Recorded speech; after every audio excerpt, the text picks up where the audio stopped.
این داستان هوخشتره در گوگوریو. تهران، زمان حال.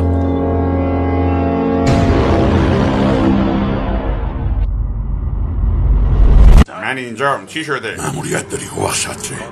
یک گیمر درخواست کرده سریال جمون دیگه پخش نشه، چون هر وقت با پلی استیشنش بازی کنه باباش داری جمون میبینی. شما هم دارید جمون تماشا میکنید؟ آره وای حاجی، توی این قسمت حمله کردن به زونتو. ببین یعنی از خب دیگه بهتره بری برای مأموریتت راه حل پیدا کنی. آها، فهمیدم.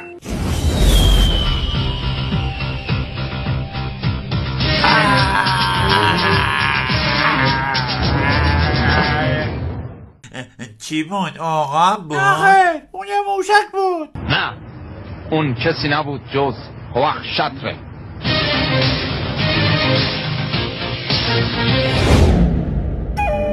سرزمین های اشغال شده چوسان قدیم 30 سال قبل از میلاد.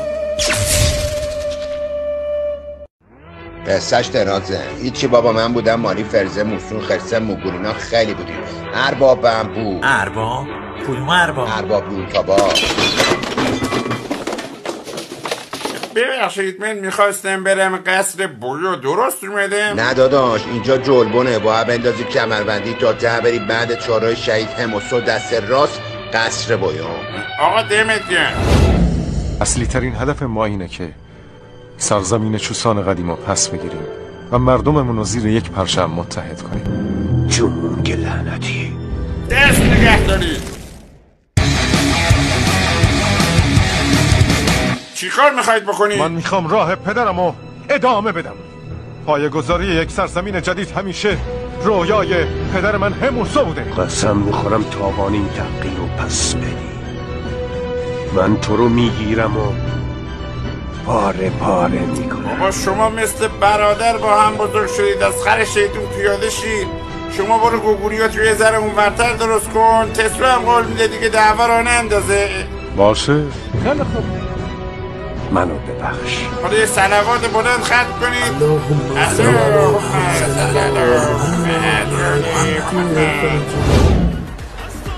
تهران، زمان حال.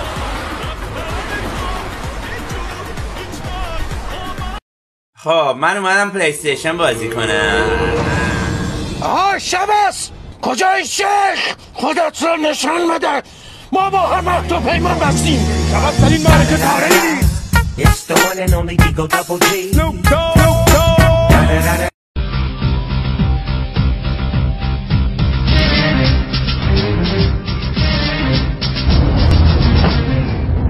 چی بود؟ پرنده بود؟ نه قربونتو برم، یه عقاب بود. من فکر کنم هواپیما بود. نه اون یه موشک بود. نه، اون کسی نبود جز هوخشتره.